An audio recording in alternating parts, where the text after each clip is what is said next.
Hello, welcome back. It's been a while. I realized the last time I made a video, this was different.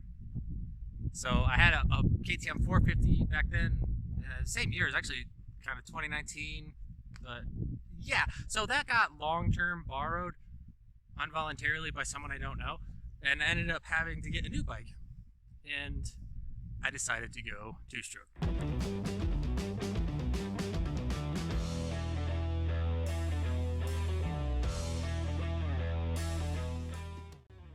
A little bit about this bike. It's a 2019 XC-W 300 on KTM. I changed the plastics out. It was orange as KTMs normally are. I like white, so I changed the plastics to white, and I'll go over the bike with you and show you some of the stuff. I mean, yeah. So when I bought the bike, it came with an LED headlight. I don't really ride at night, so I don't use it, but it does seem to be pretty great, really luminous, I suppose. The front tire has a mousse, which is basically a giant foam donut inside, which keeps it from ever having any issues going flat, and that's pretty awesome. You have to take it out and lube it every now and again. This pipe is destroyed.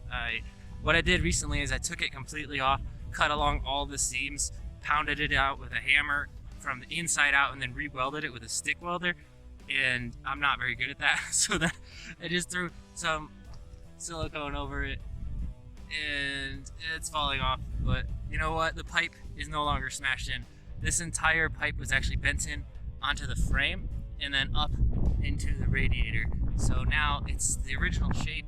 It just leaks a little bit. Gotta work on my welding skills.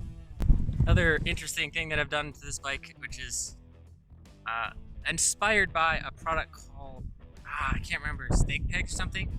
They had it to where it came off on a piece of metal, and there's like a hockey puck right here. And the idea is that your feet, your boots actually hook in, and you don't have to grip as much. You can kind of lean back on your boots. It works really well, and you can see this is just an old tire, and I just bolted it to the plastics, nothing fancy. It doesn't get in the way, and honestly, I don't see any reason not to have it. I really like having these on here just to get a little bit extra grip. Being able to lean back helps. Speaking of grip, another thing I did was replace the seat cover for this one. I don't know, what is it called? Otom? I don't know, but it's a nice pyramid grip. You can see it's really grippy. So when I'm doing anything that involves sitting, I can, whether it be throwing my body weight forward or throwing my body weight back, maybe to do a wheelie or to do it through a sliding corner, my butt sticks exactly where I want it to, which is really cool. Inside here, I have a funnel whip filter. It holds a ton of oil, so you don't have to change them as often. And it's really nice for that regard. The rear tire does not have a mousse. The rear tire does not have a mousse.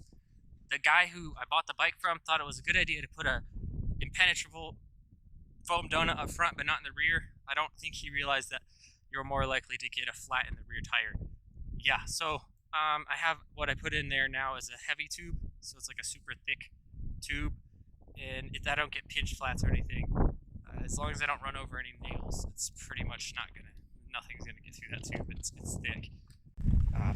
Homemade tie strap, so you can see, just take a piece of a toe strap, put it around, find a bolt on either side, bam, bam, and you got a lifty strap, super helpful.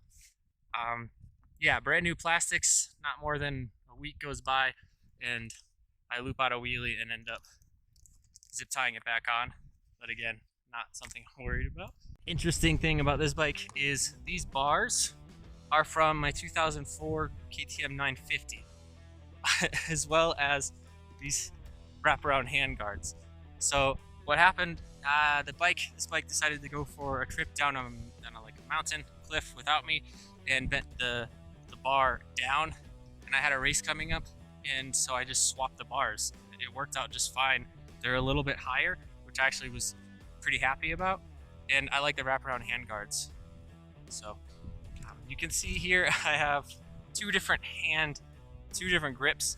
So I bought these OD, like really thick ODs, ODI, I I don't know how you say it. And they're super soft and I love them. Wicked plush. But they're super thick too. So I have the stock one on this side because it's a little bit thinner and I do a lot of clutch. So it just helps get slightly less arm pump, which is something I've been dealing with a lot lately. Folding levers off of Amazon. And I went a really long time without having issues and I was really liking them and I still do. I definitely recommend them. But then I fell and somehow I managed to bend backwards a folding lever. How I did that, I have no idea, but I did it not just once, but twice. But these are great. I think they're $15. And on the clutch lever, I did this little paracord wrap, which is I just took the core out of a paracord and wrapped it around. I like it. I don't know why. It makes it a little bit bigger, so it's probably just a little bit easier on the fingers because the kind of riding that I've been doing a lot is really, really rough. I actually have a clutch callus from my last clubs. One of the things that happened to this bike relatively quickly in owning it, one of the throttle cables broke, and luckily I had a return, so I didn't actually have to buy anything. So you'll notice that it looks like there should be two there. Well, that's because by design there are two cables, once to be able to shut the throttle in case of an emergency. This isn't a big deal. This is how trial bikes run anyways, and it works just fine. It's actually slightly easier to turn, so having the one throttle cable is pretty awesome. And then I ran this loom, what do you call this, loom braid over it? I just think it looks cool. This is a protection right here, another one that goes underneath and actually just kind of keeps the bottom end of the forks off the rocks. To be honest, when I bought this, I kind of thought it was silly and didn't think I would actually be smacking the forks, but what I did and how I know if I want to purchase a piece of protection. One, is it cheaper? Is the protection cheaper than the part it's protecting? And these forks are like $1,000, so yeah, this is $20. Easy decision there. But do you actually need to protect those parts? You just reach under there and feel, and underneath the forks, for me, is very scratched up and beat up from rocks hitting it. So this was a no-brainer to purchase this. Just you can get them in all different kinds. You can get them in metal. This one's just plastic, and it just deflects the rocks off the side. So yeah, great purchase, I think. This bike also has just a universal skid plate. It's a plastic one. I have zero issues with that. It actually works really well. It's taken a beating. You can see a piece of it's hanging down right here. And every now and again, it would come off, so I just threw a ton of zip ties on it and haven't had any issues with it since. I do want some sort of protection for the next pipe that I get. This pipe is so damaged and just kind of thrown together, I don't really mind smashing it up against stuff. But in the future, if I keep this bike and I end up getting a different pipe, I will get some sort of protection for the pipe itself. It's actually in the best shape it's been in, and it looks completely thrashed. Each side of the motor has these protectors. It may not seem like you need that because you have the skid plate and all that stuff in your feet there, but I have actually put a hole in the clutch housing, what do you call this, clutch cover once before, and it's made out of like magnesium alloy, so you can't just weld it. And yeah, so there is some JB Weld holding the clutch cover together. I know this is straight up impressive stuff.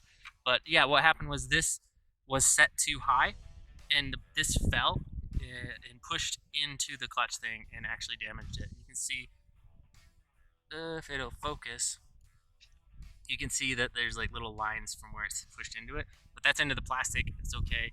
These are 100% a must. Another thing I have here is just a basic frame protector. I would like to get one with a grip there for when you leave the ground and maybe you want to hold on to your bike with your feet because your feet are going up.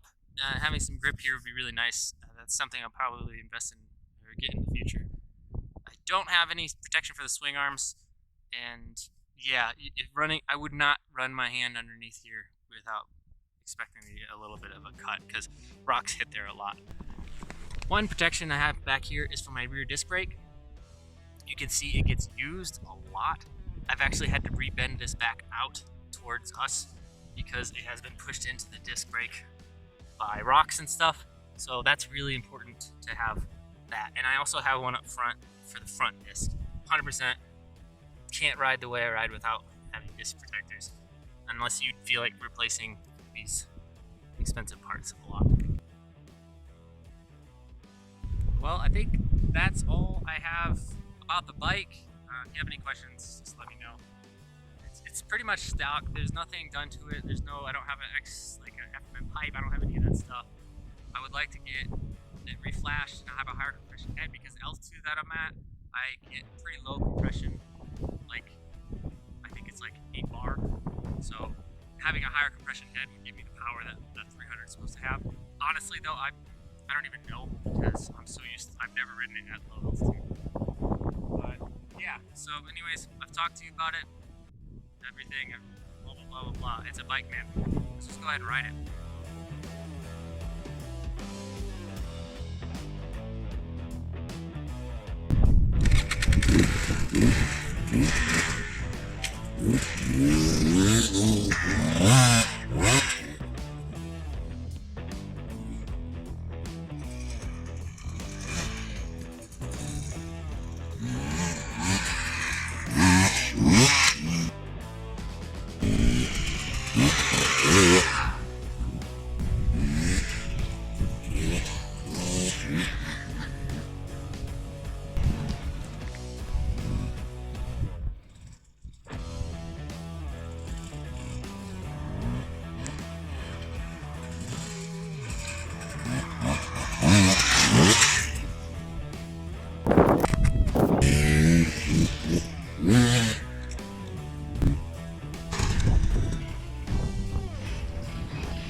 I can't tell if he's playing or if he's mad. I think he's mad. He doesn't like that I'm in his spot.